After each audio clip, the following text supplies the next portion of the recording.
हो गया भाई, हो गया। बड़ा खुलासा हो गया। एक्सपोज हो गए एक एक करके घर वाले। मीडिया आती है और मीडिया घर वालों की नब्ज को दबा के चली जाती है। फिर उसके बाद घर वाले जो भड़कते हैं, जिस तरीके से झगड़ा करते हैं, बाप रे बाप। अब इस वीडियो में इसी झगड़े की बात करेंगे, साथ ही साथ मीडिया के क्वेश्चंस की बात करेंगे, क्या वो जेन्युइन थे या नहीं थे। साथ ही साथ ये भी बात करेंगे कि कौन सा घर वाला कॉन्फिडेंट लग रहा था क्वेश्चंस के वक्त और कौन सा घर वाला कॉन्फिडेंट नहीं लग रहा था। प्रतीक को बोलने नहीं दिया, ये क्या बात हो गई भला। तो आइए शुरुआत करते हैं। मैं राहुल भोज स्वागत करता हूं आपका फीफा फूज में। चैनल को सब्सक्राइब करें। फेसबुक, ट्विटर, इंस्टाग्राम पर मौजूद हूं राहुल भोज के नाम से, BHOJ। तो वहां पर आप चाहें तो मुझे फॉलो करें। बात करते हैं दोस्तों मीडिया, और मीडिया ने जिस तरीके से एक विस्फोटक छोड़ दिया है घर में, उसके बारे में बात करते हैं।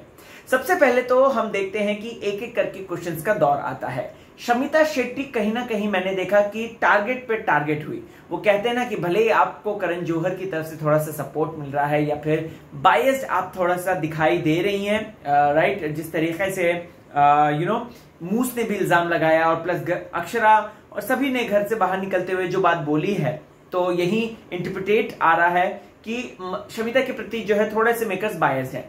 बट अगर बात की जाए दोस्तों, तो मीडिया ने छोड़ा नहीं है। जो दिखता है वही मीडिया बोलती है, और यहां पर भी ऐसे ही हुआ है। जिस तरीके से बॉसी एटीट्यूड ले लीजिए, दिव्या का मैटर ले लीजिए कि आपने उनको माफ क्यों नहीं किया, या फिर अगर बात करें राकेश को आप कंट्रोल करती हैं, ये सारी बातें, या आपने जो है सबके साथ बना ली, सिर्फ और सिर्फ दिव्या के साथ दुश्मनी रखी, पति पत्नी और वो का एंगल ले लीजिए, ये सारी चीजें हमने देखी हैं और इन सारी चीजों के बारे में मैंने अपने रिव्यूज में बात करी है। बस एक चीज जो निशांत की थी कि निशांत आपका भी बॉसी एटीट्यूड था, वो कहीं ना कहीं मुझे ऐसा लगता है कि मेरे से थोड़ी सी मिस हो गई। दोस्तों अगर आप देखेंगे तो आज के एपिसोड में साफ तौर पे निशांत पर भी बॉम्ब फोड़े जाते हैं कि निशांत आप भले ही खेल अच्छा रहे हैं, सब चीज अच्छा कर रहे हैं, लेकिन आप भी बॉसी हैं, आप में भी एटीट्यूड है और आप भी लोगों को कंट्रोल करते हैं। वेल दोस्तों, अगर आप लोग यहां पर देखेंगे तो आज के एपिसोड में बहुत सी दिलचस्प बातें हुई हैं। शमिता शेट्टी मुझे थोड़ा सा आंसर देते वक्त तो ऐसा लगा कि वो बातें घुमा रही थी, कंफ्यूज थी।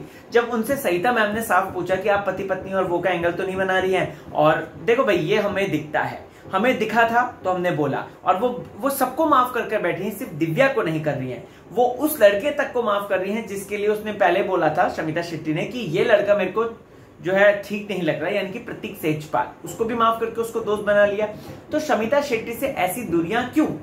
नेहा के बारे में बहुत अच्छी बात कही, आप जेन्युइन हो नेहा, आप अच्छा खेलती हो, बट ये जो दूरियां हैं जो प्रतीक के साथ आपको बनानी है, इसके बारे में सोचिए। नेहा को भी अब कहीं ना कहीं पता चल चुका है, लेकिन आपने नेहा की एक चीज नोटिस करी, उसने उसी चीज को है ना अपनी पावर में बदल दिया। उसने इसी चीज को जो है साफ तौर पे बोल दिया कि मतलब सभी मेरे को जज करते हुए आए हैं, ये करते हुए आए हैं। तो बेसिकली सारी जो सिंपैथी है कहीं ना कहीं नेहा की तरफ मुड़ती ही मुड़ती है वो पर्टिकुलर कॉन्वर्सेशन के बाद। लेकिन नेहा माय डियर, आप प्रतीक के साथ जो भी कर रही हैं या जिस तरीके का भी रिश्ता जो शेयर कर रही हैं, वो सच में हजम नहीं हो पा रहा। और प्रेरणा दीदी ने भी यही बात बोली थी, प्रतीक की सिस्टर प्रेरणा ने भी यही बात बोली थी कि वो गलत है, नेहा से दूर रहो।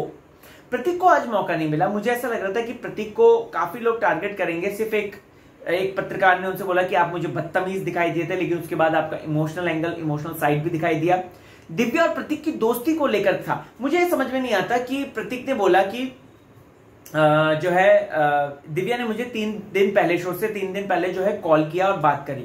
फिर उसके बाद प्रतीक ने मुद्दा घुमा दिया कि ये मेरे पीठ पीछे बात करते हुए नजर आती है, जबकि खुद मीडिया ने यह बात बोल दी कि दिव्या आपके पीठ पीछे बात नहीं करती है Prateek, it's just and just your interpretation.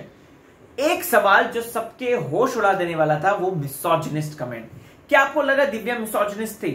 क्या आपको लगा कि दिव्या अग्रवाल सचमुच में मिसोजिनिस्ट थी? क्योंकि ये जो बात है, ये जो बात सामने आई है, ये मिसोजिनिस्ट अप्रोच है या फिर बिग बॉस के माहौल का अप्रोच है?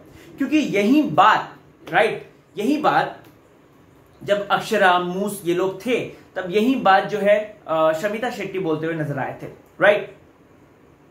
शमिता ने राकेश को बोला, राकेश ने करण नाथ और न जाने कितने लोगों को बोला कि शमिता ने क्या बोला कि वो उसकी वीडियो का, आज ही मैंने वीडियो बनाया था कि बाथरूम में लड़कियों का कच्चा ब्रा पड़ा हुआ है, उससे बहुत बदबू आ रही है, स्मेल आ रही है, ये आ रही है, वो आ रही है, ये बात बोलते हुए नजर आई थी वो। अब यही बात दिव्या ने जो बात बोली, देखो भाई दिव्या को मैं उसको ना डिफेंड कर रहा हूं ना मैं इसका बात बोल रहा हूं, लेकिन मिसोजिनिस्ट अप्रोच तो बिल्कुल भी नहीं है। हाँ, ये हो सकता है कि दिव्या ने ये बोला हो कि अभी मुझे अच्छा मौका है, अभी मैं नेहा पे चार्ज कर सकती हूं, तो क्यों ना मैं करूं चार्ज, राइट। तो उस वजह से उसने ये बात बोली। उसके बाद उसने जो हर एक मेल मेंबर को जाके बोला, जो कि कहीं ना कहीं गलत था, इनएप्रोप्रिएट था, नो डाउट, बट लेकिन वो बात भी सामने आ गई। दिव्या उस चीज को एक्सेप्ट भी करती है कि मेल मेंबर्स वाली बात, लेकिन उसका ये भी कहना है कि घर की माहौल को, घर की गंदगी को अगर जो है खराब होगा या जो भी होगा तो उस पर मैं बात करूंगी, राइट। अब मीडिया की एक बात जो मुझे लगा कि वो थोड़ा सा ज्यादा बड़ा चढ़ा के बात बोली थी, स्टेन वाली बात, राइट, अंडरवेयर में स्टेन वाली बात। और निशांत ये बात साफ बोलते हुए नजर आ रहा है कि दिव्या ने ऐसी बात बोली नहीं। यही बात जो है सेम दिव्या भी बोलते हुए नजर आ रही है कि ये बात बोली नहीं गई है।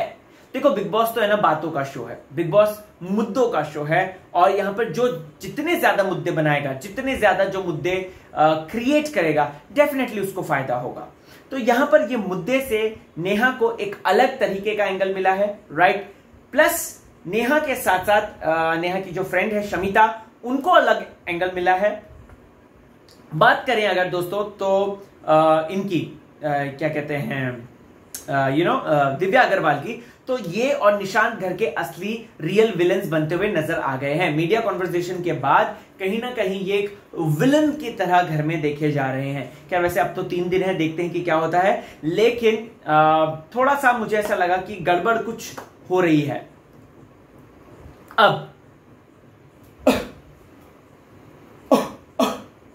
दोस्तों यहां पर अगर आपने नोटिस किया होगा तो प्रतीक के साथ नेहा का जो बॉन्ड है उसको लेकर भी उन्होंने बात बोली कि हाँ मैं उसे प्यार करती हूं, हाँ मुझे पसंद है वो, और प्लस कहीं ना कहीं शादी वाली बात आई। तो मीडिया ने एक जेन्युइन सवाल पूछा था, लेकिन नेहा ने उसे घुमा फिरा के अगेन प्रस्तुत किया, और उस सवाल को उन्होंने जो है अपनी तरफ मोड़ लिया। उस चीज को बेसिकली नेहा ने अपना हथियार बना लिया, विच is very smart move of her.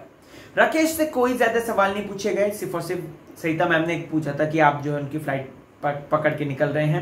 Rakesh actually ma'am मुझे लगता है कि वो कहीं नहीं जा रहा है, राकेश को यहीं रहना है, और राकेश जो है वो यहीं रहना चाहते हैं। उनको सिर्फ और सिर्फ शमिता चाहिए, बाहर चाहिए बेसिकली उनको।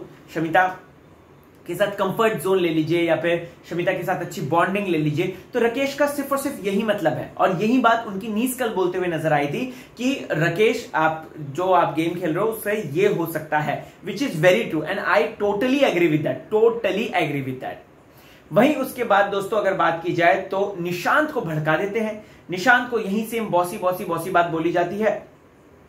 फिर उसके बाद निशांत जो भड़कता है और जिस तरीके से मीडिया को रूडली जवाब देता है, मुझे पसंद नहीं आया।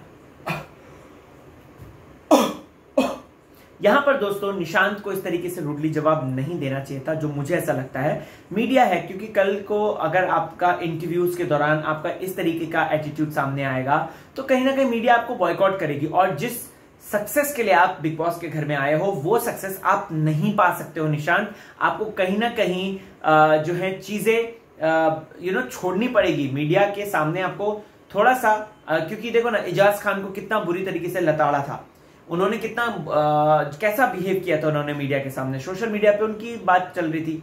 तो निशांत क्या ओवर कॉन्फिडेंट हो गए हैं क्या? निशांत जो है सब बोल रहे हैं कि गेम अच्छा खेल रहा है, तो इसके चक्कर में कहीं ना कहीं गलत तो नहीं जा रहे हैं?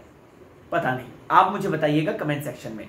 फिर उसके बाद हम अंडरवेयर का डिस्कशन देखते हैं और ये मुद्दा बहुत बड़ा बन जाता है। आई होप सो काश करण जौहर जो है वीक इस हफ्ते जब फिनाले हो रहा होगा उसमें पहले इस मुद्दे को क्लियर करते तो कितना मजा आ जाता, मतलब लिटरली मजा आ जाता। खैर ओवर एंड ऑल आज का एपिसोड इंटरेस्टिंग था, चटपटा था, बहुत सारे मुद्दों के साथ था।